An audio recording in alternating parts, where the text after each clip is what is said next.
Shalom, selamat sore Bapak Ibu sekalian, selamat berjumpa kembali dengan saya Don Yunus dalam Pemuridan Online. Saya bersyukur bahwa sore hari ini kita bisa melaksanakan pemuridan online. Waktunya jam 15.00 ini waktu yang sebetulnya di pertengahan waktu istirahat dan waktu bekerja. Namun ini pernah kita lakukan dulu ketika masa-masa PSBB dari Maret sampai dengan September tahun 2020 dan malah setiap hari. Jadi acara sore hari ini juga kiranya bisa menemani di waktu-waktu istirahat Bapak Ibu sekalian dan juga istirahat dalam saat teduh Bapak Ibu sekalian dan juga ketika Bapak Ibu sekalian melakukan work from home. Ya, saya bersuka cita bahwa kita telah hampir memasuki dari buku yang kita bahas hari ini menjelang akhir, dan kita akan melanjutkan kembali nanti dengan bahasan yang lain. Sebelum pembahasan ini nanti akan usai, Bapak Ibu sekalian, saya akan juga mengupayakan untuk memperdalam apa yang kita bahas selama 4 pertemuan terakhir ini. Biarlah kiranya kita mempunyai satu pendalaman bersama-sama dengan Roh Kudus, bersama-sama dengan Tuhan Yesus juga. Karena yang paling penting, apa saja yang diucapkan oleh Tuhan kepada hati kita, kepada persekutuan pribadi dengan Dia, itu yang paling utama yang perlu kita kejar, Bapak Ibu sekalian. Ya, dalam waktu sekitar 5 menit lagi, acara ini akan saya mulai. Baiklah Bapak dan Ibu sekalian, mempersiapkan segala sesuatunya.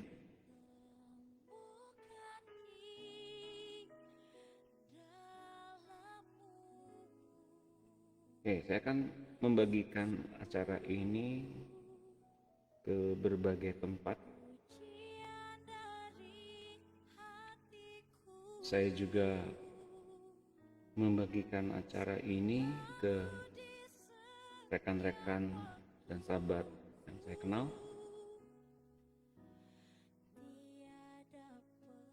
Dan jangan lupa besok di jam yang sama 15.00 WIB di hari Rabu dan setiap hari Rabu dan Kamis, Bapak dan Ibu sekalian diundang untuk menghadiri pembahasan tentang dosa dan pertobatan yang biasanya kami adakan di dalam grup tertutup. Namun untuk tahun 2021 ini akan dilakukan secara publik. Silahkan siapa saja boleh ikut dari seluruh penjuru tanah air, silakan bergabung. Dalam waktu sekitar 4 menit lagi saya akan mulai dengan cepat.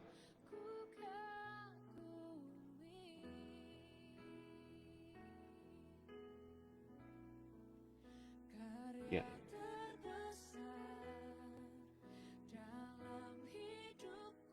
Salam hangat saya buat Bapak Ibu sekalian yang ada di Malaysia yang dengan setia mengikuti acara ini. Ya, salam hangat dari saya, Doni Yunus, untuk Bapak dan Ibu serta rekan-rekan yang ada di Malaysia.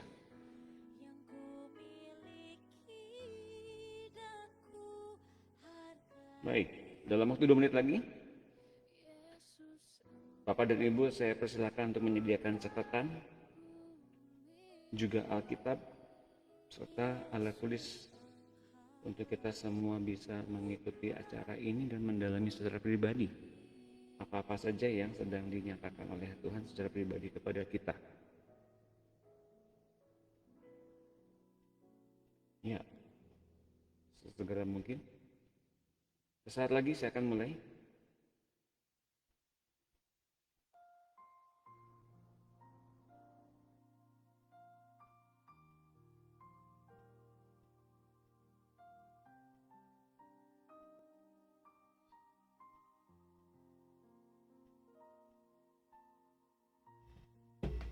Oke, saya juga akan ya.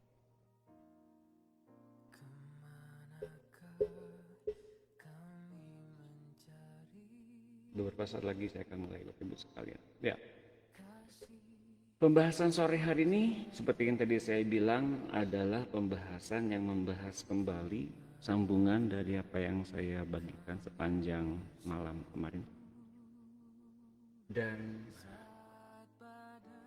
sore hari ini saya akan membahas memperdalam mengenai bagaimana kita melakukan penyembahan kepada Allah kita.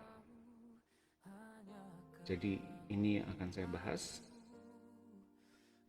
Sangat berguna bagi Bapak Ibu sekalian secara pribadi bagaimana melakukan saat-saat teduh bersama-sama dengan Tuhan, bagaimana melakukan penyembahan pribadi bersama-sama dengan Tuhan di tempat kediaman Bapak Ibu sekalian, bahkan dimanapun kita berada, kita bisa melakukan penyembahan kepada Tuhan. Baik.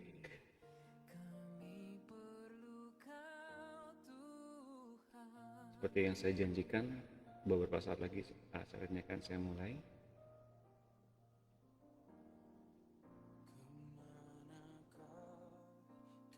Baik, saya akan mulai.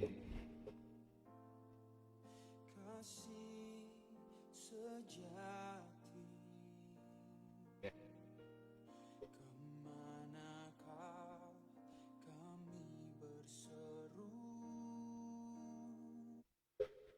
Baik, mari kita berdoa, kita siapkan hati.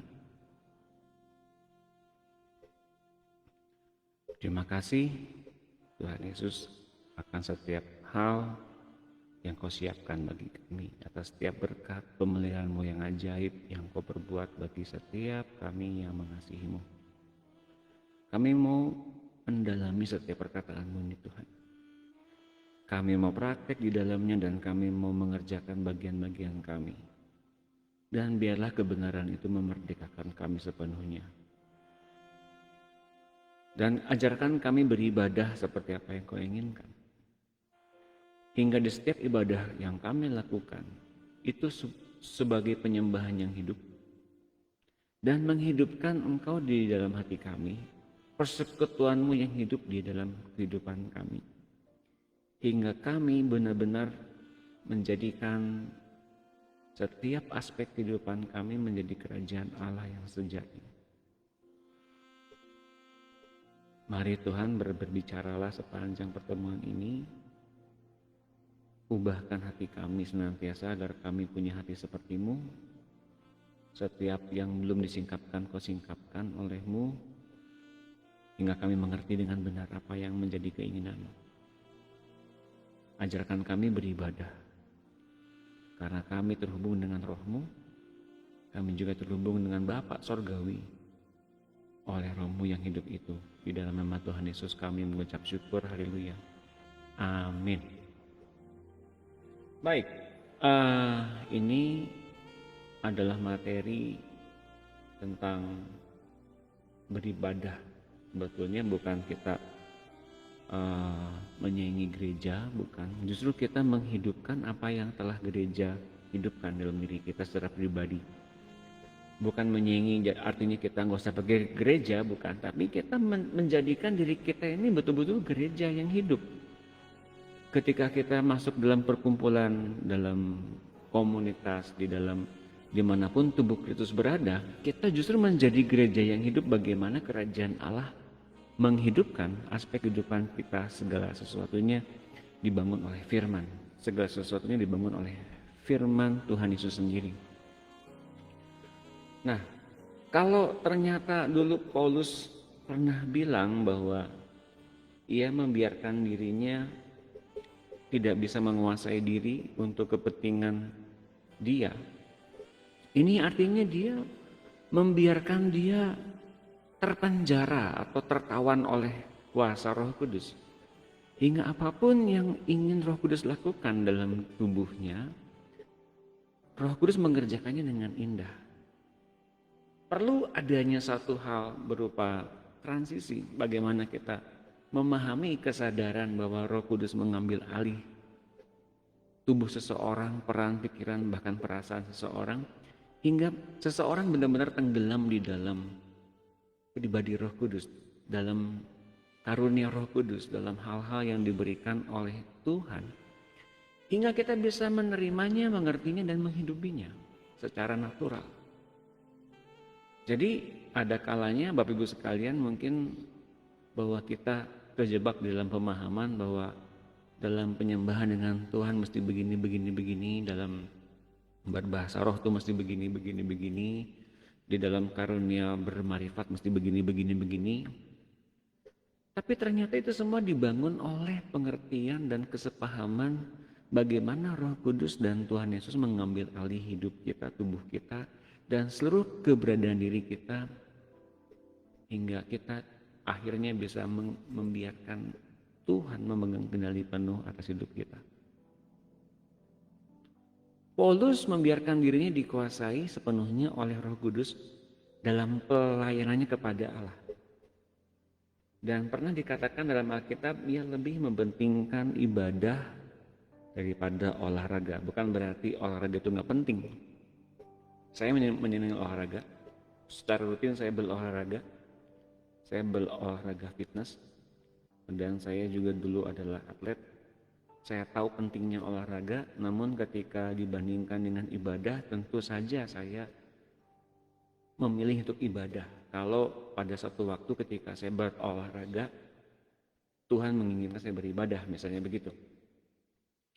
Namun ternyata dalam pemahaman saya berikutnya, di dalam segala aspek kehidupan pun kita tuh beribadah. Termasuk dalam berolahraga, dalam konteks bahwa ternyata anggota-anggota tubuh kita bila diserahkan semuanya kepada Allah sebagai persembahan yang hidup itu, maka bagian-bagian anggota tubuh kita ternyata dilatih juga untuk melakukan pekerjaan-pekerjaan Allah.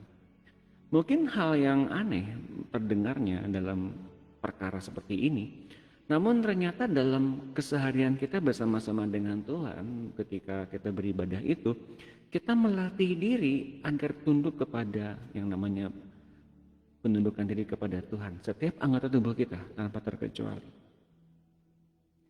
Jadi ternyata kita mengerti mengapa Paulus mengajarkan demikian dalam Alkitab.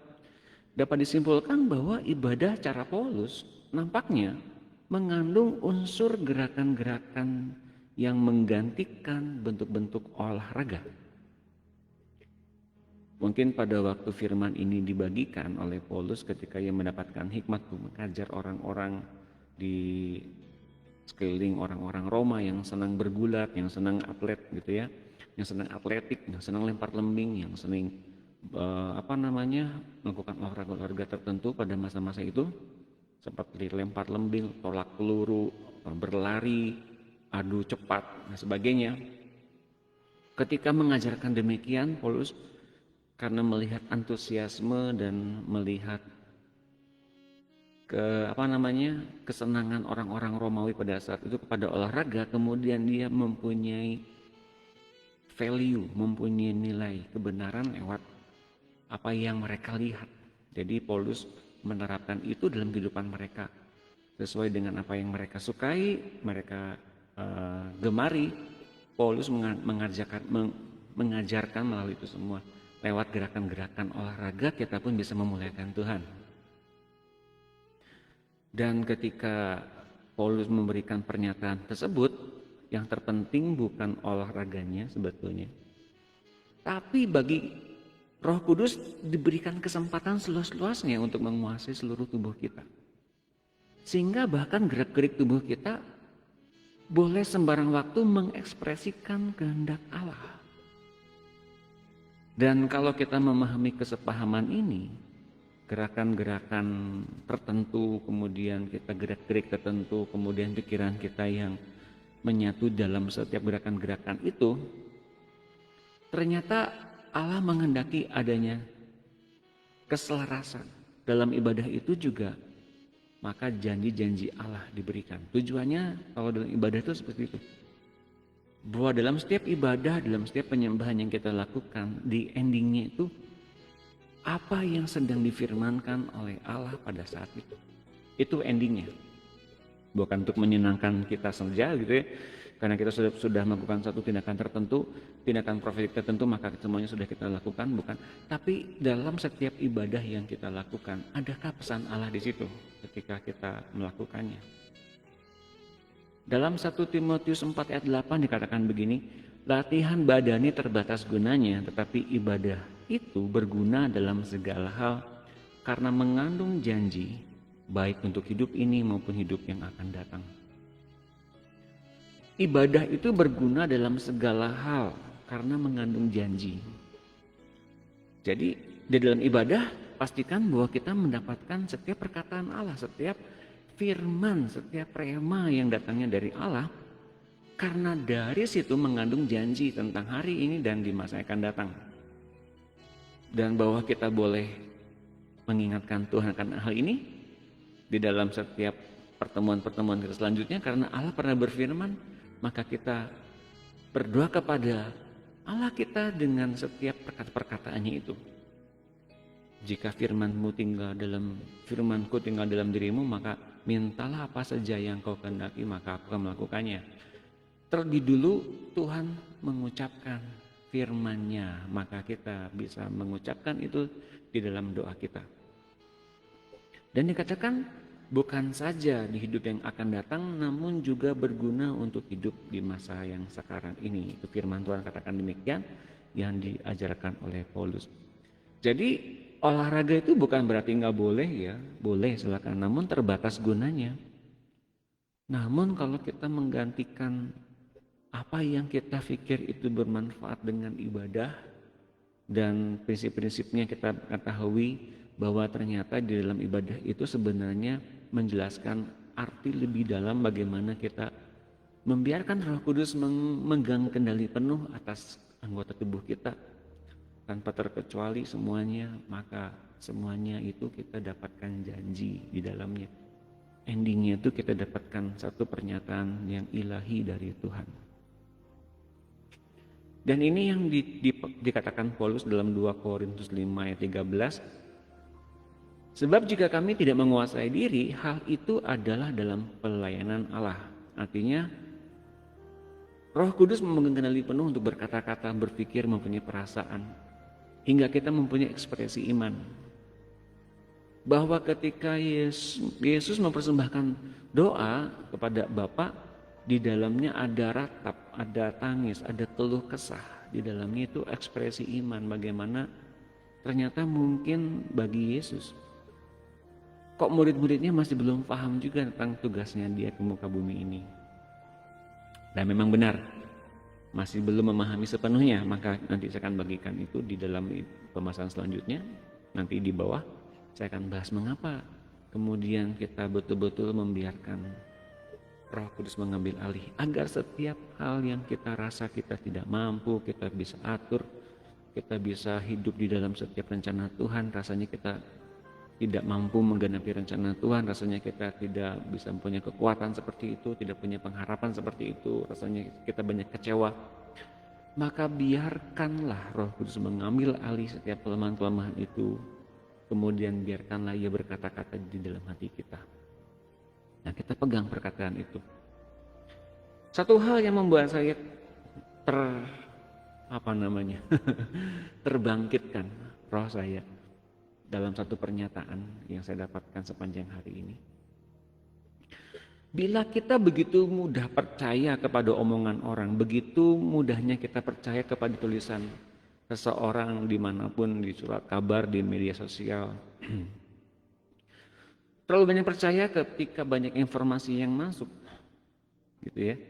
Kita banyak percaya, lalu kemudian kita punya ketakutan, kita punya banyak kekhawatiran karena inilah, karena itulah, Bapak Ibu sekalian.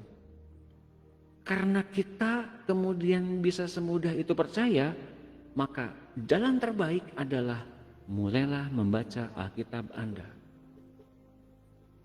Kita mengerti sekarang ketika Alkitab dibuka, di situ banyak janji-janji Tuhan yang dinyatakan kepada orang-orang di masa lampau, kepada orang-orang kudus. Mereka mengalami setiap janji Tuhan itu Namun ada beberapa dari mereka yang tidak mengalami janji Tuhan. Mereka tetap bersuka cita dan mereka pun pada akhirnya tetap menerima upahnya juga.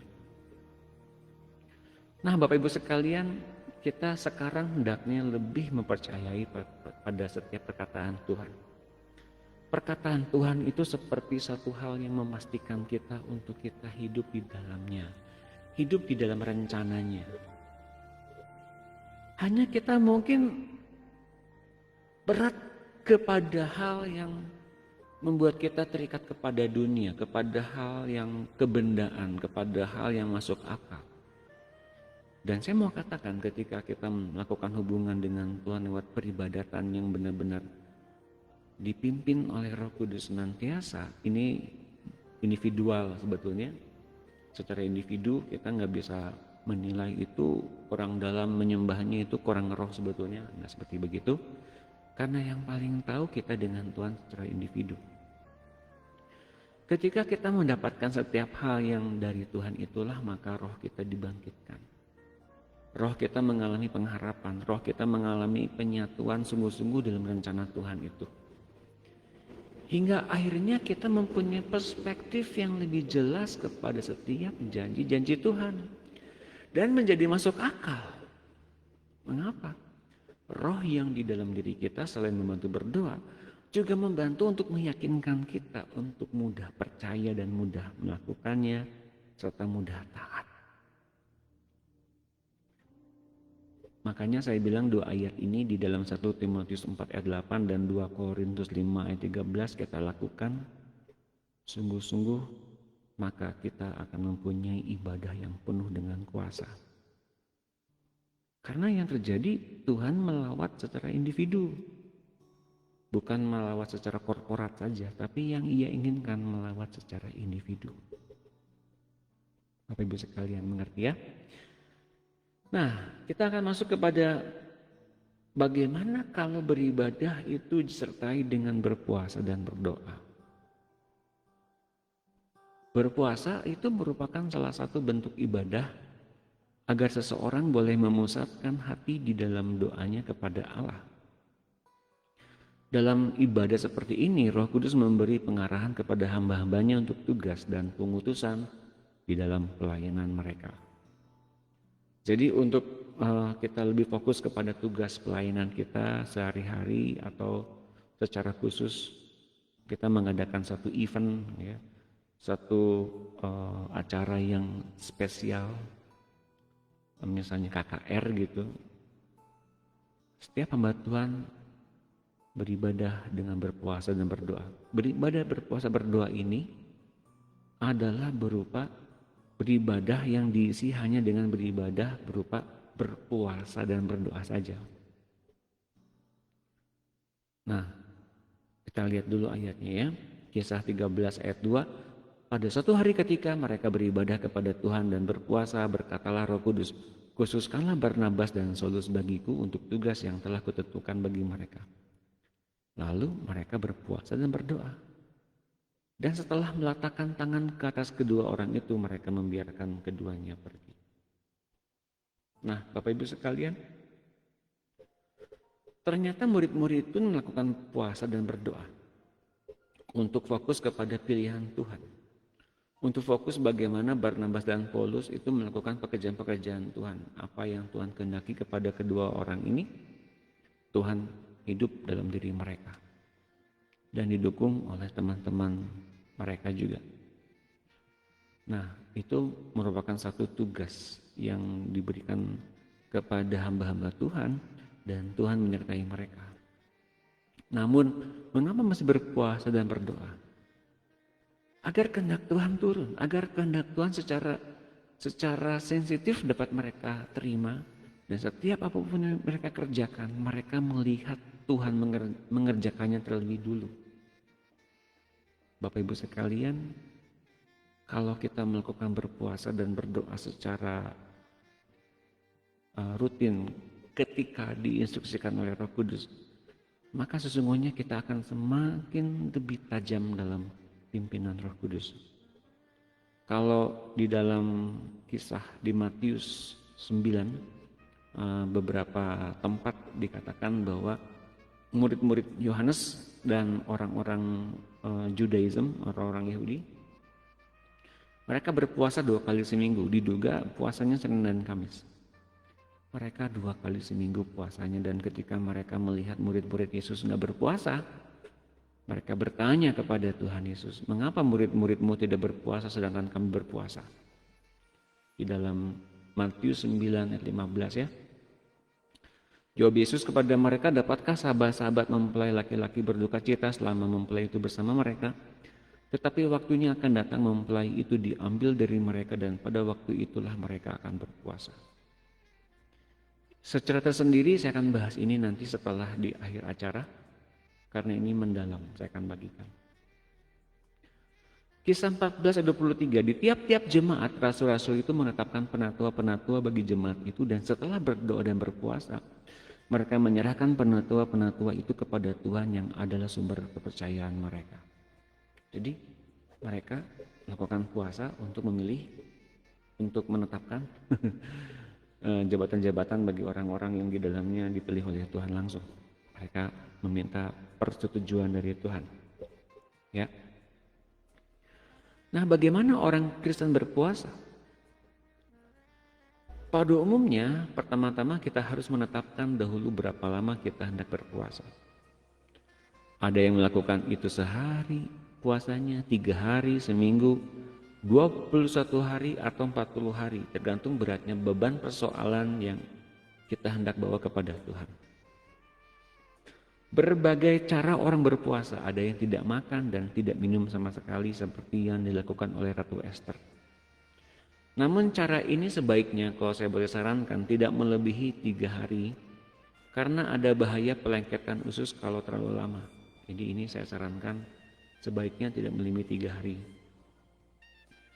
Ada puasa cara Daniel, yakni hanya makan sayur-sayuran saja atau vegetarian.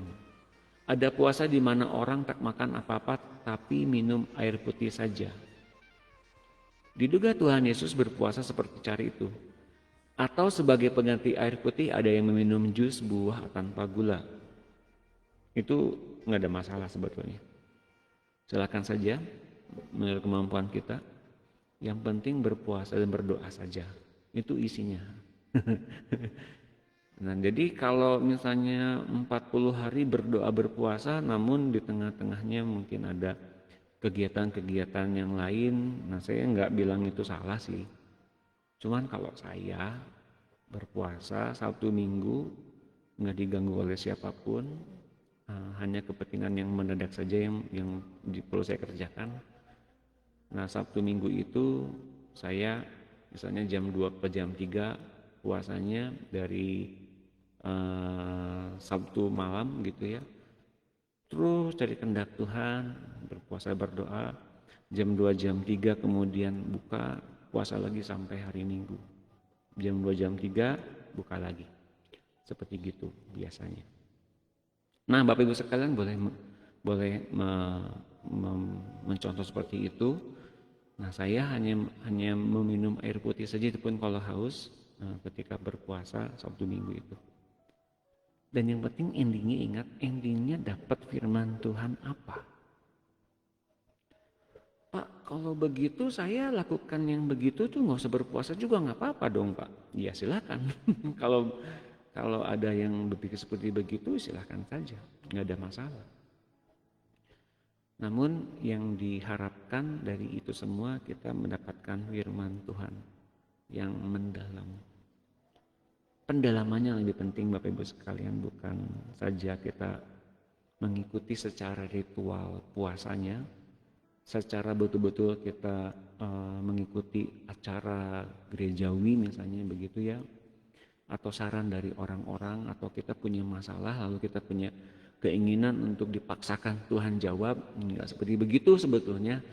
Yang sedang diupayakan itu Tuhan tuh ngomongnya apa dalam peribadatan itu yang paling penting. Itu intinya sebetulnya.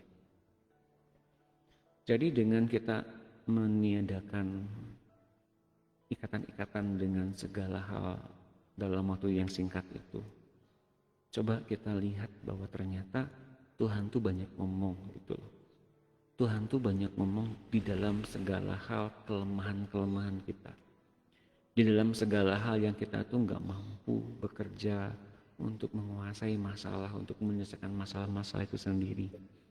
Sebetulnya di dalam segala hal Tuhan tuh berkata-kata, namun ternyata kita lebih mendengar apa kata dunia dan kita lebih percaya apa yang dikatakan oleh dunia. Sebetulnya Tuhan tuh sudah berkata-kata, Tuhan sudah berfirman, Tuhan sudah secara langsung bicara kepada kita di hati kita, namun kita menutupinya dengan asumsi, dengan prasangka, dengan ketakutan yang lebih tinggi dari itu semua. Maka diperlukan adanya suatu sikap istirahat. Makanya banyak orang Kristen lakukan retret ya di akhir minggu misalnya gitu ya, untuk melakukan satu tindakan istirahat. Lebih banyak mendengar Tuhan bicara daripada bersentuhan dengan dunia. Nah, pakai waktu sebanyak-banyaknya untuk kita kemudian menyembah Tuhan dan kemudian kita beribadah kepada Tuhan pada waktu berdoa berpuasa itu, terutama kita menggantikan waktu-waktu makan kita dengan banyak duduk diam di bawah kaki Tuhan, dengan mendengar suara Tuhan. Ketika waktunya kita sudah seperti mentok, nggak dapat suatu pernyataan misalnya begitu ya, kembali menyembah Tuhan, menyembah Tuhan di dalam roh dan kebenaran. Biasanya Bapak Ibu sekalian, ketika kita menyembah dalam roh dan kebenaran, di situ muncul berbagai macam pengilhaman dari roh. Karena kita kemudian membiarkan diri kita itu dikuasai oleh roh. Selebihnya setelah itu semua beres, selebihnya sembah dan kasih Dia dengan segenap hati. Di dalam hal setiap penyembahan kita, jangan lupa Bapak Ibu sekalian, sering saya membagikan ini, sertakanlah ucapan syukur seolah-olah kita telah menerimanya. Setiap hal yang kita pergumulkan, kita membiarkan Tuhan berbicara kepada kita, membiarkan Dia berbicara kepada kita dengan firman-Nya, keinginannya, dan seolah-olah itu terjadi pada hidup kita, sudah terjadi pada hidup kita. Kita dengan mengucap syukur, kita bilang terima kasih Tuhan, Kau telah memberikan padaku kelepasan, kesembuhan, apapun itu yang menjadi bentuk pergumulan kita. Kita sudah dilepaskan, kita sudah disembuhkan. Begitu ya. Nah, jadi itulah mengapa ibadah yang kita pergunakan sebaik-baiknya dan secara individual, setiap individu masing-masing berbeda-beda, namun tampaknya kalau kita lakukan dengan sungguh-sungguh, antusiasme kita untuk menyembah Tuhan itu semakin tinggi. Itu yang dinamakan dengan haus dan lapar akan firman Tuhan sebetulnya. Bukan cuma firman Tuhan saja, tapi haus dan lapar akan hadirat Tuhan. Hadirat Tuhan dikejar gitu, ya enggak juga sih. Hadirat Tuhan itu ada, tetap ada, di mana-mana kita berada pun Dia tetap ada hadiratnya di hati kita. Namun yang dicari itu perkataannya, yang dicari itu bentuk persahabatannya yang real. Hingga kita betul-betul mengalami Tuhan yang hidup. Kalau kita mengalami permasalahan dan khawatir, itu bukan persahabatan yang real. Kadang-kadang kita punya pikiran begitu ya, Tuhan dengar nggak ya? Tuhan tahu nggak ya? Tuhan tahu dan Tuhan dengar, Tuhan lihat kok. Cuman mungkin kita mempunyai posisi yang gak gampang percaya gitu. Kok Tuhan peduli sih yang beginian, masa sih gitu ya? Oh peduli banget Bapak Ibu sekalian. Setiap aspek dalam kehidupan kita yang bahkan yang paling kecil sekalipun Dia memperdulikannya. Kalau kita benar-benar membiarkan Dia berdaulat penuh atas hidup kita. Nah, puji-pujian dan pengagungan nama Allah dan oleh karenanya kuasa Allah terlepas. Kalau kita antar roh kita dan roh Tuhan itu menyatu, kita bisa kemudian memberikan kuasa kepada Tuhan untuk meliputi kita, memenuhi kita dengan kepenuhannya. Itu dimaksudkan agar kuasanya menaungi kita, hadiratnya meliputi kita, dan kuasa serta hadirat itu akan terasa mengalir di dalam keberadaan diri kita juga. Namun sebetulnya menyembah Allah bukan untuk memperoleh kuasanya itu.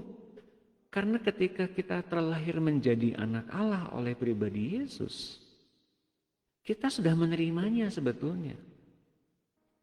Tapi yang sekarang kita tuju itu memperoleh petunjuk melalui firman-Nya, itu yang paling pentingnya. Bila penyembahan yang lama yang kita inginkan memperoleh kuasa-kuasa dan memperoleh hadirat Tuhan, kemudian kita bermotivasi memperoleh kuasa-kuasanya, akan terulang lagi kesalahan yang sama dan berulang-ulang, yakni pengurapan itu turun di atas atau ke dalam daging kita, ke dalam hal yang justru sebetulnya daging itu mesti ditanggalkan. Kita mesti membiarkan betul-betul ibadah ini yang tadi saya bilang tentang puasa dan berdoa itu betul-betul kita lakukan, karena hampir semua tokoh dalam perjanjian lama mereka pernah melakukan puasa sebelum mereka melakukan hal-hal yang spektakuler di mata Tuhan. Kalau nggak berpuasa mereka dibuang ke satu negara gitu ya, dibuang dalam satu pulau terpencil, baru mereka mendapatkan hal-hal yang indah, hal-hal yang ilahi berupa nubuatan-nubuatan yang mendalam. Maka kita pun harus mengerti bahwa hal ini dimaksudkan untuk memperoleh petunjuk firman Tuhan, bukan kuasa, agar kita memperoleh hadirat Tuhan yang penuh dalam diri kita, bukan kuasanya saja. Matius 17 ayat 19, kemudian murid-murid Yesus datang dan ketika mereka sendirian dengan Dia, bertanyalah mereka, mengapa kami tidak dapat mengusir setan itu? Ia berkata kepada mereka, karena kamu kurang percaya, sebab aku berkata kepadamu, sesungguhnya sekiranya kamu mempunyai iman sebesar biji sesawi saja, kamu dapat berkata kepada gunung ini, pindah dari tempat ini ke sana, maka gunung itu akan pindah, dan takkan ada yang mustahil bagimu. Jenis ini tidak dapat diusir kecuali dengan berdoa dan berpuasa. Nah, itu dia Bapak Ibu sekalian hasilnya, bahwa ternyata pendalaman bahwa kita mengalami Tuhan yang hidup dan apa yang mesti dikatakan dalam pelayanan, dalam doa pelepasan atau dalam pelayanan tubuh Kristus, yang lebih berdaulatnya itu Tuhan Yesus yang sedang membangun tubuhnya di muka bumi ini. Nah, Bapak Ibu sekalian, ini ternyata kalau kita betul-betul terima dengan sukacita seperti apa yang diterima oleh Abraham dari Syria, salah seorang patriark dari Mesir, dari gereja Koptik Mesir, patriark keempat kalau nggak salah.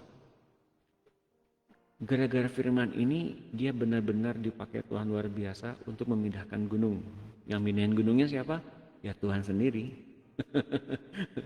Mindahin gunung dari tempat dekat Universitas Al-Azhar Mesir hingga ke tempat yang sekarang di gereja sampah itu ya, gereja Simon si penyemah kulit, Simon the Tanner.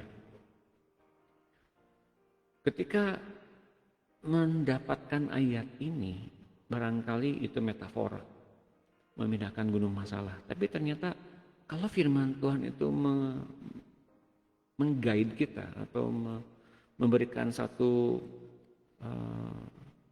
menolong kita untuk memahami ini, maka firman Tuhan itu hurufiah, benar-benar literal, benar-benar secara hurufiah mesti betul-betul kita lakukan. Dan gunung itu pindah, benar-benar pindah. Secara sejarah gunung itu betul-benar pindah karena adanya gempa bumi. Gunung Mukotam itu terpecah, terbelah, yang entah itu sebelahnya, pokoknya belahannya terbelah dan terangkat sepanjang 3 km hingga pindah daerah. Bapak Ibu sekalian, ini terjadi dalam sejarah. Jadi kalau firman Tuhan kita anggap itu sebagai satu hal perlambangan, sebagai satu bentuk narasi saja, coba kita betul-betul meresapi firman Tuhan itu secara pribadi, lalu kita kemudian doakan itu dengan Roh Kudus bersama-sama dengan kekuatan Roh Kudus. Kita minta betul-betul perlindungan dari Roh Kudus sendiri untuk mengamalkannya, membuatnya menjadi bentuk logos di dalam tubuh kita. Hingga ucapan itu di backup oleh kerajaan Allah. Artinya, yang kita ucapkan itu logos. Yang kita ucapkan itu adalah firman yang menciptakan. Jadi kita boleh katakan bahwa kalau misalnya kita gampang percaya kepada setiap berita, kepada setiap informasi, yuk kita mulai start. Kalau begitu kita gampang juga percaya kepada firman Tuhan yang kita terima dari Alkitab. Setuju ya? Matius 22 ayat 4, Mazmur 22 ayat 4. Ini salah seorang sahabat saya menuliskannya di dalam Facebook, di dalam grup WhatsApp FFG. Selamat sore Ibu Marta Mida di Bekasi. Ini beliau menuliskan ini tadi pagi kalau nggak salah ya Bu ya. Padahal engkaulah yang kudus, yang bersemayam di atas puji-pujian orang Israel. Jadi Tuhan tuh bersemayam di atas puji-pujian orang Israel. Tuhan itu betul-betul layak diberikan puji-pujian. Mengapa? Kita sedang diajar untuk kemudian kita mengerti siapa Tuhan. Dan ketika kita diangkatnya untuk menjadi co-partner, menjadi co-creator bersama-sama dengan Tuhan, jangan lupa Adam itu diberikan satu kekuasaan loh. Jadi artinya Tuhan membutuhkan tangan Adam dan langkah Adam di muka bumi ini agar Adam menjadi perpanjangan tangannya di bumi ini. Tuhan itu membutuhkan Adam. Nanti kita lihat gambarannya yang indah ya tentang siapa kita di mata Tuhan. Ketika Adam berdosa, lalu siapakah kita? Dan ketika kita puji-pujian, kita bermazmur, kita memuji-muji Tuhan. Yang terjadi adalah kita juga akan mengalami bagaimana kelak seperti apa yang dialami oleh Yohanes di Pulau Patmos. Kita akan mengalami betul-betul penyatuan antara roh dengan roh. Saudaraku, Bapak Ibu sekalian, setiap hal yang pernah dituliskan di dalam Alkitab, tidak ada satu hal yang kebetulan mengapa banyak bapak-bapak gereja kita menuliskannya kemudian mengkanonkannya dalam buku namanya Alkitab. Pasti ada satu maksud yang indah, yang luar biasa yang sedang dikerjakan oleh Tuhan dalam hidup kita agar kita mudah mengerti, mudah menangkap dan mudah memahami. Kalau pada hari-hari ini kita belum memahami, belum mengerti, kan belum dan belum mengerti, belum memahami itu kan berarti nggak ngerti dan memahami ya. Belum itu artinya kita akan memahami. Agar kita bisa memahami, kita butuh pertolongan dari Tuhan. Dan Tuhan sudah memberikan berita Roh Kudus untuk memahaminya. Maka mengertilah dan pahamilah. Saya pun menjadi orang yang perlu banyak belajar. Kita semua. Maka saya ingin lebih memahami dan ingin lebih mengerti. Makanya Bapak Ibu sekalian kita melakukan ibadah. Agar Tuhan bicara banyak dalam ibadah kita itu. Kisah 16 ayat 25, tetapi kira-kira tengah malam Paulus dan Silas berdoa dan menyanyikan puji-pujian kepada Allah. Dan orang-orang hukuman lain mendengarkan mereka. Akan tetapi terjadilah gempa bumi yang hebat, sehingga sendi-sendi penjara itu goyah. Dan seketika itu juga terbukalah semua pintu dan terlepaslah belenggu mereka semua. Bapak Ibu sekalian, ternyata ada satu cerita, ada satu kejadian bagaimana untuk membebaskan hamba-hambanya. Tuhan membiarkan terjadi gempa bumi yang hebat. Sehingga yang terjadi dari gempa bumi itu, sendi-sendi penjara itu goyah hingga gak usah dibuka pakai kunci. Penjara itu goyah sendi-sendinya, maka terbukalah semua pintu. Dan terlepaslah belenggu mereka semua. Bahwa ternyata banyak orang mungkin beranggapan gempa itu bencana, ya. Semua kejadian-kejadian itu bencana kemurkaan Tuhan yang mungkin ada benarnya. Tapi saya mau katakan ada satu alasan yang luar biasa bahwa Tuhan adalah perencana di atas semua perencanaan. Bahwa Tuhan merencanakan bukan bencana. Mungkin bagi manusia bencana, tapi bagi Tuhan itu bukan suatu bencana. Bagi Tuhan kepada setiap orang adalah Tuhan kembali memanggil agar setiap orang bisa memahami setiap apapun yang ia rencanakan. Setiap apapun yang sudah ia putuskan. Mungkin pada saat itu Paulus dan Silas berdoa menyanyikan puji-pujian kepada Allah yang mereka harapkan mungkin terbebasnya mereka dari penghukuman. Dengan cara-cara tertentu. Kalau di tempat lain ternyata Petrus pun ketika keluar dari penjara dia nggak sadar bahwa dia tuh ternyata sudah dibebaskan dari penjara. Dia berpikir bahwa dia sedang mengalami penglihatan. Nah, Bapak Ibu sekalian, ada kalanya kita tidak begitu memahami rencana Tuhan. Tidak begitu memahami bagaimana mukjizat itu terjadi dan melepaskan kita dari setiap masalah. Namun ketika kita melakukan setiap perkataan Tuhan, setiap komando dan instruksi Tuhan dengan detail, disitulah tahap demi tahap itu mulai mukjizat terjadi dalam kehidupan kita. Hitunglah mukjizat-mukjizat yang terjadi dalam kehidupan kita.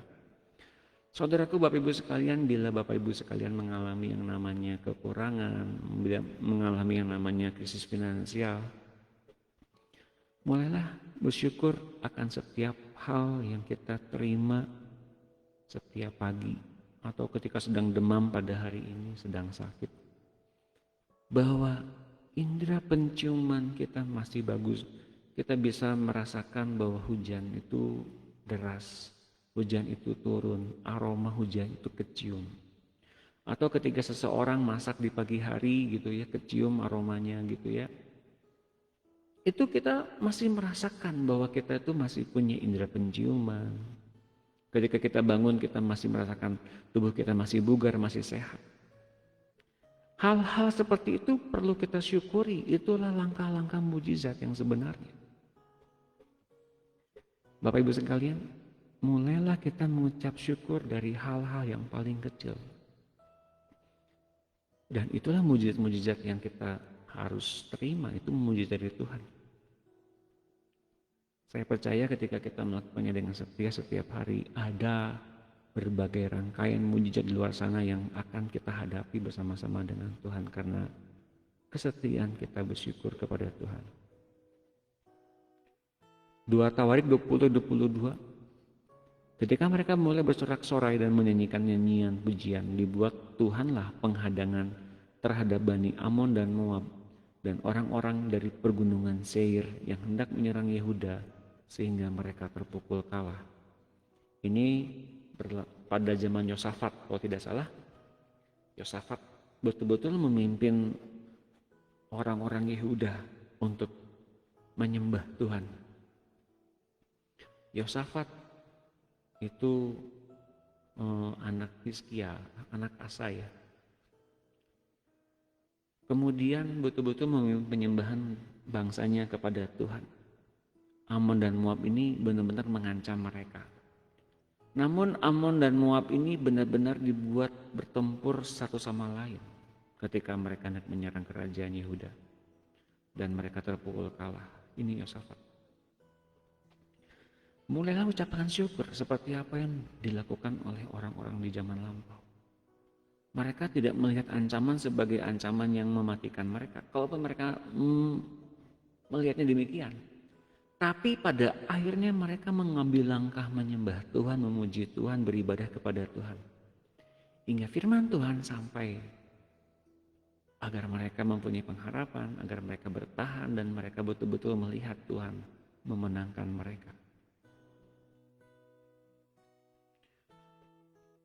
Apa yang tidak boleh dilakukan pada saat Atau ada batasan tertentukah dalam penyembahan, ada pujian atau ibadah yang kita lakukan? Ada ritual agamawi yang mencoba mempersembahkan sesuatu yang mereka kira akan berkenan kepada Allah. Ada ritual-ritual tertentu yang masih dikerjakan, yang tidak diminta atau yang tidak tepat seperti yang diinginkannya. Itulah yang tidak berguna dan yang sia-sia saja. Jadi ini ternyata ada aturan-aturannya. Aturan itu berdasarkan dari Tuhan sendiri. Dan ini dibentuk lewat pribadi juga, Bapak Ibu sekalian. Jadi sebetulnya iman kita bergantung dari omongan Tuhan secara pribadi, bukan? Dan ketika Tuhan itu ngomong pribadi, secara pribadi kepada kita, maka ia membentuk satu kebenaran secara pribadi kepada kita. Dan kalau kita mempraktekannya dan kemudian memerdekakan kita dari yang namanya belenggu-belenggu, termasuk dosa, hukum, dan maut, misalnya begitu ya, kita semakin mengalami damai sejahtera yang sukacita yang benar yang dikerjakan oleh Roh Kudus dalam diri kita, maka kita membagikannya kepada orang lain dan orang lain pun menerimanya dengan hal yang serupa. Kita menjadikan tubuh Kristus itu memperoleh hal yang indah karena persekutuan kita dengan Tuhan bisa kemudian Tuhan membuat orang-orang yang bersekutu dalam satu komunitas yang kita hidupi, yang kita betul-betul alami bersama-sama dengan mereka. Tuhan bisa bicara ngomong banyak juga kepada banyak orang lewat persekutuan-persekutuan pribadi seperti itu. Nanti saya akan jelaskan di bawah yang saya bilang tentang berpuasa dan berdoa itu ya. Namun saya akan menjelaskan tentang batasan apa yang nggak boleh dilakukan dalam peribadatan secara pribadi ini. Kolose 2:23, peraturan-peraturan ini walaupun nampaknya penuh hikmat dengan ibadah buatan sendiri, seperti merendahkan diri, menyiksa diri, tidak ada gunanya selain untuk memuaskan hidup duniawi. Nah itu dia, di Kolose 2:23 itu ibadah buatan sendiri. Ibadah yang bukan didasarkan dari apa yang Tuhan inginkan. Nah kalau misalnya liturgi dan sebagainya itu nggak ada masalah. Namun menyiksa diri biasanya, menyiksa diri dengan cara menoreh-noreh diri, seperti yang dilakukan oleh bangsa-bangsa yang ada melawan penyembahan Israel kepada Allah Israel, kepada Adonai. Di dalam Gunung Karmel bukankah 400 nabi-nabi Baal, mereka menoreh-noreh diri. Karena apa? Mereka memanggil Allah mereka.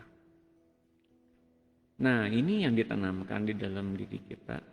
Kita mempunyai cara-cara ibadah yang Tuhan inginkan, bukan kita buat sendiri. Menyiksa diri ini bukan yang diinginkan Tuhan sebetulnya. Namun sebetulnya membiarkan si jahat itu masuk, si kuasa gelap itu menguasai kita.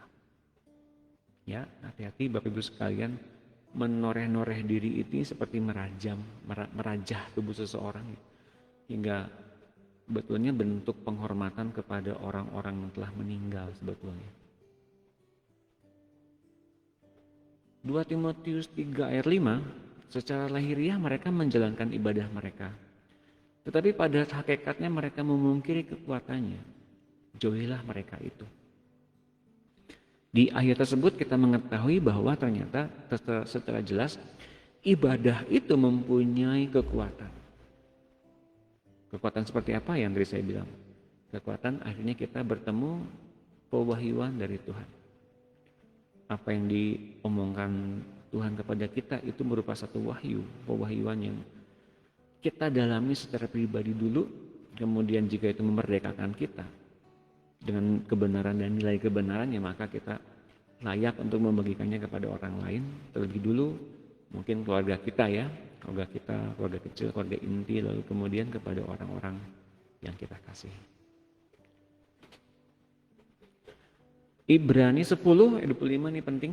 Janganlah kita menjauhkan diri dari pertemuan-pertemuan ibadah kita seperti dibiasakan oleh beberapa orang. Tetapi marilah kita saling menasihati dan semakin giat melakukannya menjelang hari Tuhan yang mendekat. Jadi pertemuan-pertemuan ibadah itu berguna untuk melatih secara pribadi dalam korporat.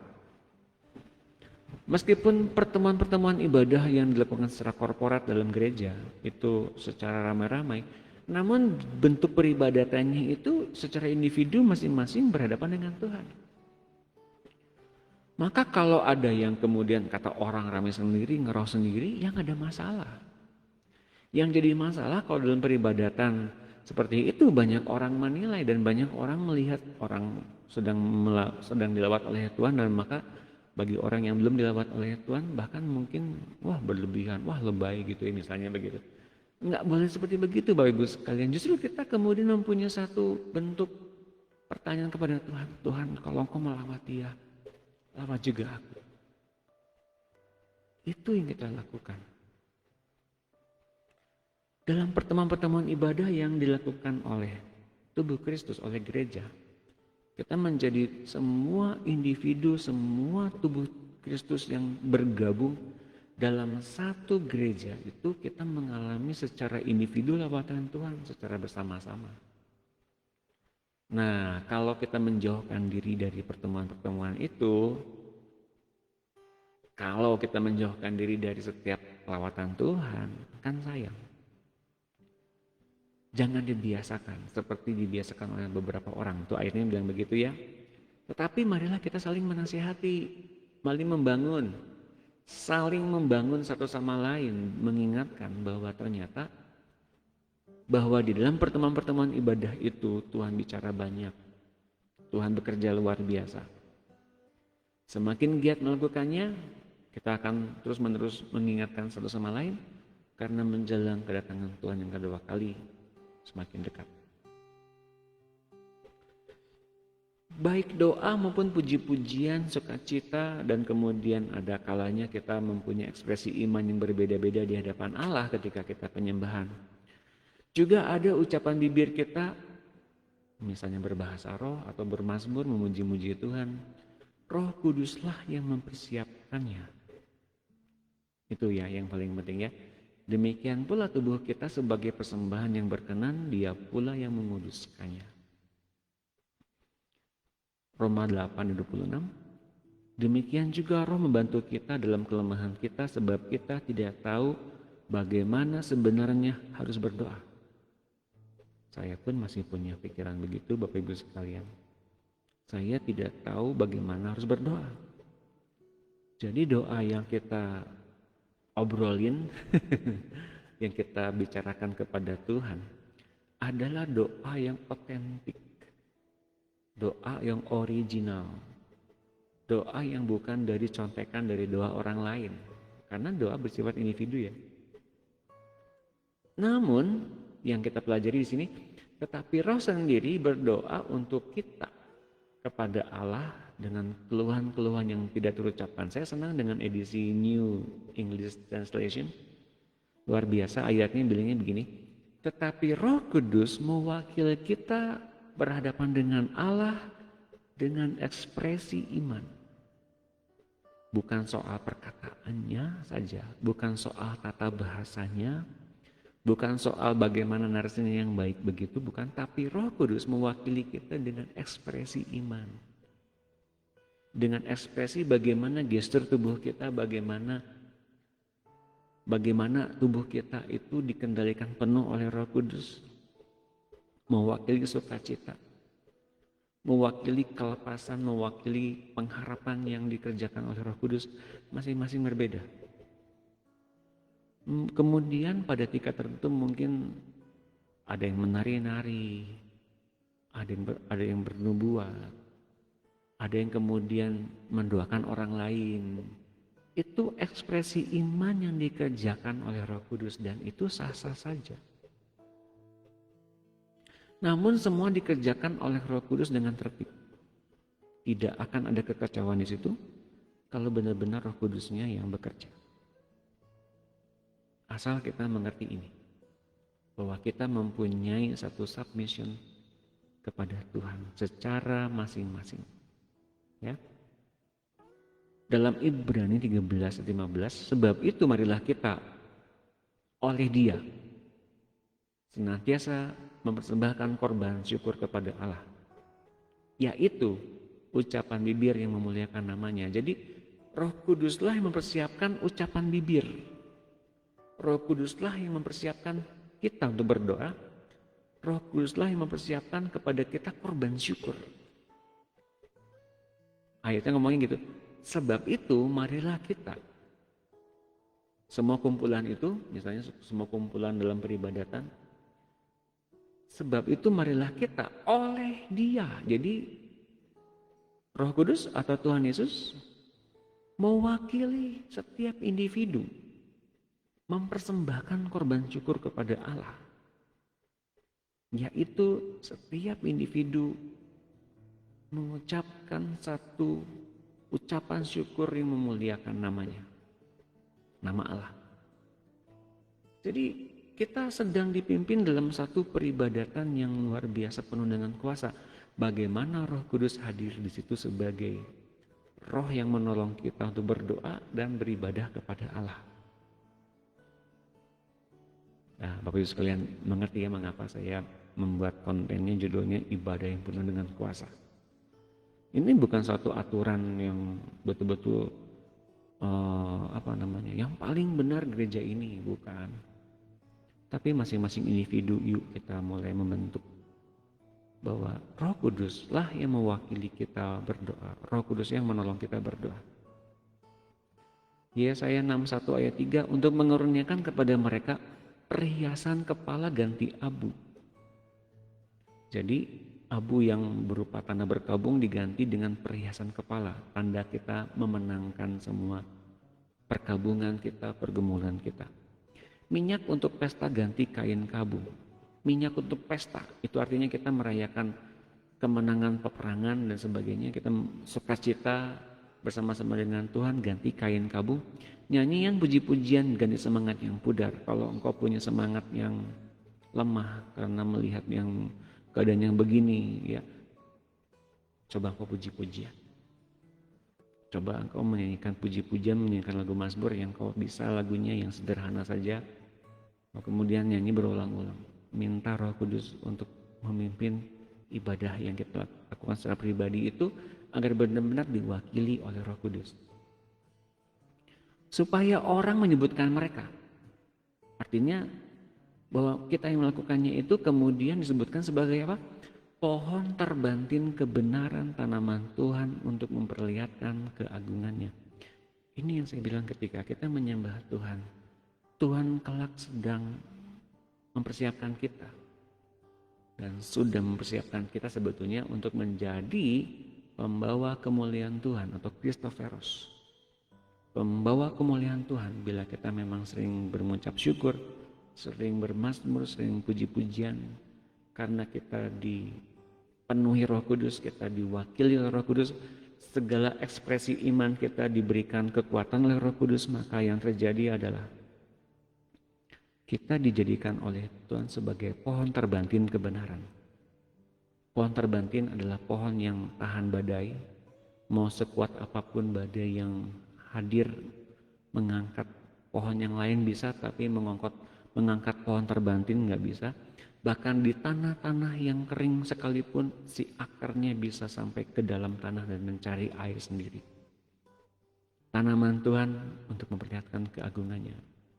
Di masa-masa sulit, pohon terbantin inilah yang memberikan kelegaan, keteduhan bagi banyak orang. Musafir yang beristirahat pun bisa beristirahat di bawah pohon yang rindang ini. Karena betul-betul besar, kuat, dan tahan badai. Bapak Ibu sekalian begitu ya. Matius 21 ayat 16, lalu mereka berkata kepadanya, engkau dengar apa yang dikatakan anak-anak ini? Kata Yesus kepada mereka, aku dengar. Belum pernahkah kamu baca, dari mulut bayi-bayi dan anak-anak yang menyusu, engkau telah menyediakan puji-pujian. Bahwa kita sebelum mengetahui puji-pujian itu bermakna indah, bermakna dalam, Kita dipersiapkan sejak bayi. Kita dipersiapkan dari masa kita kecil. Tuhanlah yang menyediakan puji-pujian di dalam hati kita, di dalam lidah kita, di dalam mulut kita. Kita terlahir sebagai pemuji-muji, sebagai pemuji Tuhan, sebagai worshiper.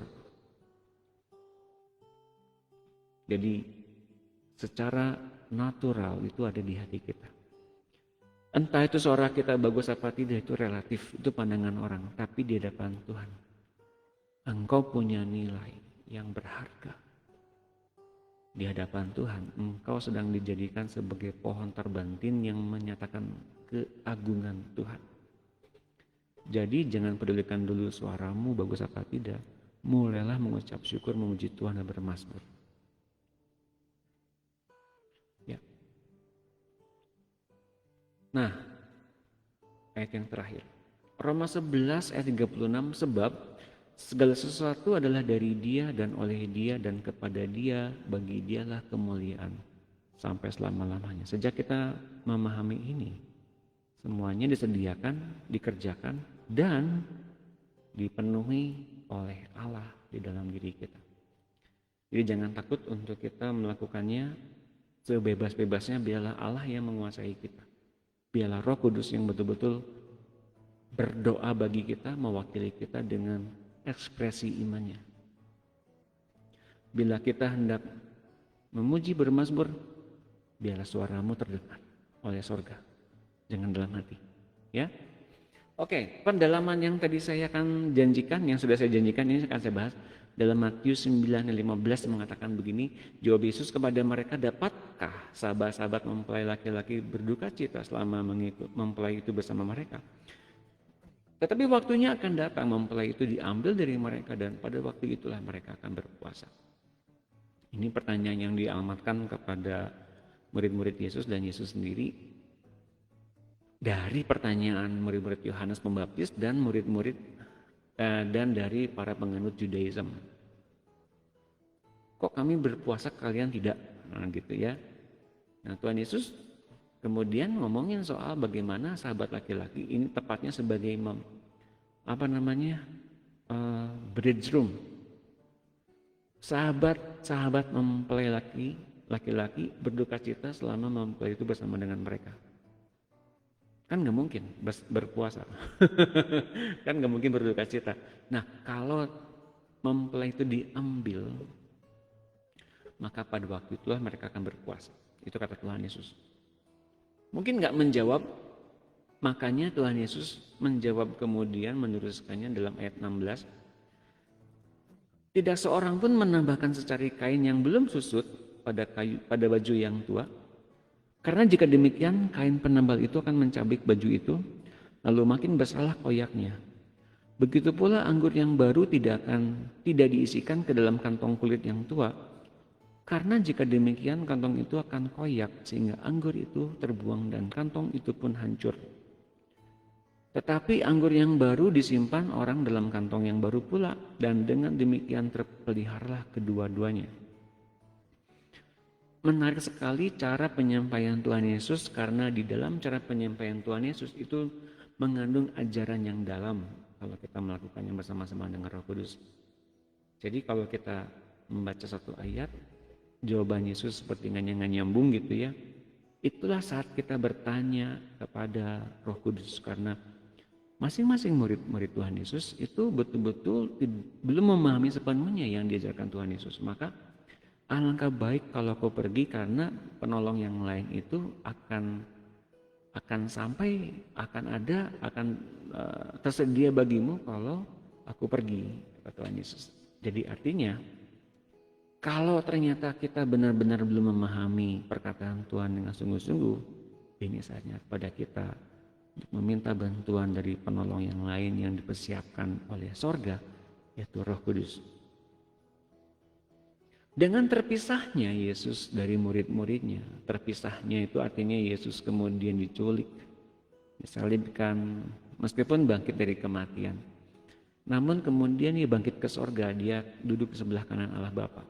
Hingga saat ini, hingga nanti kedatangan dia yang kedua, dia masih saat ini ada di samping Bapa. Maksudnya di sini terpisahnya Yesus dari murid-muridnya pada saat ini ya. Membuat murid-muridnya berpuasa dalam arti benar-benar menyatukan diri dengan kehendak Tuhan dan pertolongan Roh Kudus. Masih ingat tadi yang saya katakan bahwa murid-murid Yesus pada waktu itu tidak sampai memahami benar perkataan Tuhan Yesus, maka butuh pertolongan dari Roh Kudus. Maka ketika Roh Kudus penuh dalam diri mereka, bisa menjelaskan banyak hal tentang apa yang Tuhan ajarkan kepada mereka karena mereka ditolong oleh Roh Kudus. Jadi Roh Kudus menolong setiap kelemahan-kelemahan murid-murid Tuhan Yesus akan ketidakmengertian pengajaran Tuhan Yesus. Dan ketika terpisahnya Tuhan Yesus dia naik ke sorga, murid-muridnya menjadi lebih mengerti tentang siapa Yesus, karena kemudian Yesus yang selama itu bergaul bersama-sama dengan murid-muridnya, ketika terangkat naik ke surga justru lebih hidup lagi bersama-sama dengan murid-muridnya. Karena ia bisa berkesempatan untuk hidup selama-lamanya dalam diri murid-muridnya itu di dalam hati mereka. Dan kemudian pencapaian murid-murid itu bisa lebih banyak melakukan tugas pengabaran Injil kepada banyak bangsa. Karena mereka disertai Tuhan Yesus di hati mereka masing-masing. Seperti Tuhan Yesus melawat ke bangsa Afrika, ke bangsa Eropa, ke bangsa Amerika lewat murid-muridnya. Jelas ya? Jadi ini kesempatan bagi mereka untuk kemudian mereka berpuasa. Bukan menarik kuasa sebetulnya, tapi benar-benar mengosongkan diri untuk Tuhan mengambil alih. Setiap apa yang sedang Tuhan kerjakan, biarlah Tuhan mengerjakannya dengan indah, sepenuh hati, sepenuh keberadaan diri mereka, dan mereka membiarkan Tuhan Yesus ngomong di hati mereka. Seperti kemudian Tuhan Yesus ngomong kepada banyak bangsa lewat mereka. Ini yang murid-murid lakukan, karena kemudian kita bisa mengetahui persekutuan yang hidup bersama-sama dengan Tuhan yang murid-murid Tuhan Yesus lakukan di masa itu. Kemudian jika hanya bersama dengan mereka selama-lamanya saja, barangkali kekristenan tidak berkembang hingga saat ini. Jadi inilah yang sedang Tuhan Yesus benar-benar hidupkan dalam diri setiap murid-murid Tuhan Yesus, yaitu persekutuan Yesus Kristus yang pertama dengan murid-muridnya melalui persekutuan di antara guru dengan murid dengan bantuan Roh Kudus, dan Kristus sebagai benih ilahi yang kemudian mengambil alih penuh setelah melawat dan memenuhi setiap murid-muridnya, menaungi, melawat, memenuhi, dan kemudian bekerja secara indah, bermukjizat secara indah dalam diri murid-muridnya, menggantikan versi lama manusia yang hidup, manusia Adam yang pertama. Jadi orang-orang yang diliputi oleh benih Kristus, benih ilahi, atau roh Kristus yang kita undang masuk, itu adalah jenis atau versi manusia yang berbeda dengan manusia yang dulu, yaitu manusia yang diberi kesempatan untuk menikmati hadirat Tuhan yang hidup dalam tubuh mereka. Tercipta pula sebagai pelopor bagaimana murid-murid Tuhan Yesus itu menjadi rasul yang mengajar sistem pemuridan. Sebetulnya ada pula yang membangun gereja pada akhirnya dan membangun jemaat yang memberikan bentuk hubungan seperti ini. Ini yang paling penting ya. Bukan pemuridannya saja, bukan gerejanya apa saja, bukan persekutuan komunitasnya apa saja, atau yayasannya apa saja, bukan seperti itu. Sebetulnya ini yang sedang dibangun oleh Tuhan. Tuhan menggambarkan kepada kita dengan jelas dalam bentuk penggambaran seperti ini. Seperti guru kepada muridnya, maka ada sistem pemuridan. Seperti domba dengan gembalanya, seperti pokok anggur dengan carang anggur. Juga Tuhan Yesus menggambarkan bagaimana ia menjadi batu penjuru yang membangun bangunan-bangunan di atasnya. Kemudian ia juga sebagai imam besar yang membangun kerajaan imam. Dan juga ia adalah kepala atas semua anggota-anggota tubuh. Dan ini dua terakhir yang luar biasa. Ia adalah Adam yang terakhir yang membangkitkan roh seseorang Dan kemudian yang ia bangun adalah ciptaan baru, manusia baru dengan hati yang baru. Yang terakhir, bahwa ia sebagai mempelai laki-laki, kita semua sebagai pengantin. Gereja sebagai pengantin. Itu bentuk-bentuk gambaran yang digambarkan Tuhan Yesus kepada jemaat, kepada murid-muridnya sebetulnya. Jadi ketujuh gambaran ini penting untuk kita betul-betul pahami dan kita menghidupkannya secara jelas dalam kehidupan kita. Kita tuh seperti itu dalam pandangannya Tuhan. Jadi dekat banget. Nah, melalui hubungan yang dekat dengan Kristuslah pada akhirnya jemaat, gereja, setiap murid itu kembali mengalami apa yang dialami murid-murid Tuhan Yesus yang pertama-pertama atau yang dahulu itu, yaitu mengalami Kristus yang hidup. Nah, jadi hubungannya dengan anggur baru itu apa? Nah, ini yang dimaksud dengan anggur yang baru. Mengapa Tuhan mengajarkan tentang anggur yang baru? Kalau ternyata anggur baru itu mesti dimasuki kepada kantong yang lama. Kantong yang lama itu terbuat dari kain dengan ketika diisi oleh anggur yang terfermentasi pertama kali, itu anggur di dalamnya menjadi anggur yang semakin membuat kulit di dalamnya mengembang, wadahnya mengembang, dan kemudian ketika anggur itu diminum dan kemudian diisi lagi oleh si pemiliknya dengan new wine yang misalnya tidak terfermentasi ya, maka kemudian besar kemungkinan dan pasti si wadah anggur itu akan terkoyak sehingga anggur yang baru yang diisikan kepada wadah itu juga tumpah, rusak, dan kemudian wadahnya nggak terpelihara, sobek. Jadi Bapak Ibu sekalian, penting sekali memahami tentang pengajaran Tuhan Yesus ini. Maka kalau kita memiliki wadah yang lama dengan setiap apa yang baru yang Tuhan nyatakan lewat ibadah kita, ternyata itu membuat hati kita nggak gampang percaya, gampang bimbang, gampang takut. Masih ada kegentarannya, masih ada ketakutannya, masih ada hal-hal yang kemudian mengkhawatirkan kita karena wadah kita nggak baru. Bagaimana membuat kita wadah kita baru? Hati lamanya yang tidak dipergunakan sebagai menyimpan perkataan Tuhan.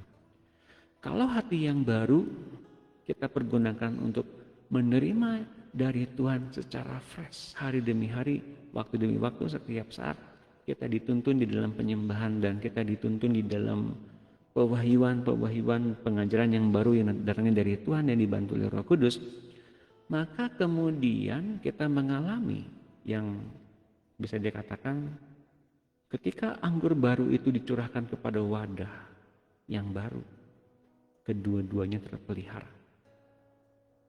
Wadahnya terpelihara karena diperbaharui dan anggurnya pun selalu baru setiap hari. Jadi itu sebabnya mengapa kita mesti benar-benar mengalami pembaharuan menuju ke arah Kristus. Karena kalau lewat pembaharuan ke arah Kristus, bejana kita ini diperbaharui. Meskipun tubuh jasmaniah kita semakin menua, katakanlah begitu ya. Namun secara tubuh rohani kita semakin diperbaharui terus-menerus. Akal budi kita dipertajam untuk memilih yang baik saja, yang berkenan dan yang sempurna. Hingga kita bisa mengerti dan mengenal bagaimana pimpinan Tuhan terjadi atas hidup kita secara sensitif, secara tajam dan akurat. Nah, maka Bapak Ibu sekalian, arti dari mengapa murid-murid Yesus dan Tuhan tidak berpuasa sedangkan kami berpuasa itu artinya apa? Artinya ada dalam satu peribadatan. Bahwa ada kalanya peribadatan yang dialami oleh orang-orang yang mengagung-agungkan seperti itu nggak ada hasilnya. Namun peribadatan yang diinginkan oleh Tuhan itu selalu yang ada hasilnya, yang selalu baru setiap hari. Maka kalau peribadatan yang kita lakukan secara pribadi individual yang itu aja, coba kita betul-betul minta untuk Roh Kudus wakili tentang bagaimana kita bisa mendapatkan pewahyuan dari Tuhan secara fresh. Setiap hari, setiap saat kita mendapatkan pewahyuan dari Tuhan sebetulnya. Maka dari itu, ketika kita melihat, mendengar apa yang muncul di hati kita, nah Tuhan mengajarkannya di situ. Kita mengerti sekarang bagaimana kita hidup dipimpin oleh Roh Kudus, meskipun kita hadir di dunia sebagai manusia, namun secara rohani kita terhubung dengan sorga. Kita terhubung dengan setiap hal yang diungkapkan oleh Tuhan Yesus. Dan lewat itulah kita mengalami kehidupan yang terus-menerus hingga benar-benar kerajaan Allah mengambil alih hidup kita dan tubuh kita, serta apapun yang menjadi aspek kehidupan kita di dunia ini, semua dikendalikan oleh kerajaan Allah dengan indah. Itu pendalaman yang kita lakukan dari pembahasan sore hari ini. Diberkati oleh bahasan hari ini Bapak Ibu sekalian serta saudara-saudariku, kiranya menjadi berkat yang indah buat Bapak Ibu sekalian dalam melakukan ibadah pribadi dengan Tuhan setiap hari, dan kiranya kita semakin diperkuat oleh pernyataan-pernyataan Tuhan yang dialamatkan kepada kita secara pribadi itu. Mari kita berdoa. Kami bersyukur akan setiap hal yang Kau nyatakan pada sore hari ini Tuhan. Dan biarlah Kau menghidupkannya lewat firman-Mu, lewat rema-Mu yang Kau sampaikan kepada kami secara pribadi setelah ini. Mari Tuhan bangun kami menjadi penyembah-penyembah Allah di dalam roh dan kebenaran. Dan buatlah kami menyatu dengan Roh-Mu yang hidup. Kami dibantu juga ketika kami berdoa oleh Roh Kudus, hingga ibadah yang kami lakukan itu kemudian memberikan hasil bahwa kami menerima pernyataan yang ilahi dari-Mu. Mari Tuhan bangun kami, setiap kami anak-anak Allah yang hadir pada saat ini bergabung di acara ini. Kau berkati mereka semua, Kau berkati kami semua dengan urapan yang baru, dengan anggur yang baru, dan buat bejana hati baru ini menerima, menampung, dan mudah taat, mudah percaya akan setiap perkataan. Kami membiarkan ucapan syukur, puji-pujian dan mazmur ini menghidupkan roh kami dan hati kami Tuhan, hingga kami benar-benar memahami cara kerja-Mu, mengetahui bagaimana cara Engkau hidup, mengerjakannya semuanya dalam indah dalam hidup kami, dan kami menyadarinya dengan sungguh-sungguh. Terima kasih Tuhan Yesus, di dalam nama-Mu kami telah berdoa, haleluya, amin. Terima kasih Bapak Ibu sekalian, selamat sore, Tuhan Yesus memberkati.